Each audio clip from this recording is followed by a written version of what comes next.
బిడ్డ పుట్టక ముందే మోషన్ మనము పాస్ చేస్తే ఏంటి ప్రమాదం? ఇది క్లియర్గా సింపుల్గా చెప్తాను, ప్లీజ్ సబ్స్క్రైబ్ చేసుకోండి. బిడ్డ పుట్టక ముందే మోషన్ పాస్ చేయడం అంటే దీనిని మెకానియం ప్యాసేజ్ అంటారు. బిడ్డ కడుపులోని మొదటి మలము పచ్చటి నలుపు రంగు నీటిలో కలుస్తుంది. ఇది ఎందుకు జరుగుతుంది? సాధారణంగా కొన్ని కారణాల వల్ల. బిడ్డకు ఆక్సిజన్ తక్కువ అందినప్పుడు, డెలివరీ ఆలస్యమైనప్పుడు, గర్భకాలం ఎక్కువైనప్పుడు, అంటే 9 నెలలు దాటితే, బిడ్డకు స్ట్రెస్ ఒత్తిడి ఉన్నప్పుడు. ప్రధాన ప్రమాదం ఏమిటి?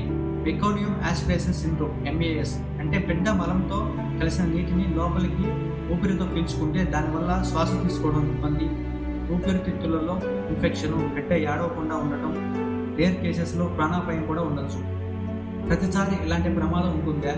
నో, కాదు. మోషన్ చేసిన బిడ్డ నీటిని లోపలికి పీల్చుకోకపోతే ఎలాంటి ప్రమాదం ఉండదు. డాక్టర్స్ ముందే గుర్తించి జాగ్రత్తలు తీసుకుంటారు. డాక్టర్లు ఏం చెప్తారు? నీరు పచ్చగా ఉంటే డెలివరీ సమయంలో ఎక్స్ట్రా కేరు, పుట్టగానే బిడ్డ నోరు ముక్కు క్లీన్ చేస్తారు. అవసరమైతే NICU అబ్జర్వేషన్, ఆక్సిజన్ సపోర్ట్ ఇస్తారు. తల్లి ఏమి జాగ్రత్తలు తీసుకోవాలి? బేబీ కదలికలు తగ్గిన వెంటనే హాస్పిటల్కి వెళ్ళాలి. రెగ్యులర్ చెకప్ తప్పనిసరి చేయించుకోవాలి. డెలివరీ ఆలస్యం అయితే నిర్లక్ష్యం చేయకూడదు.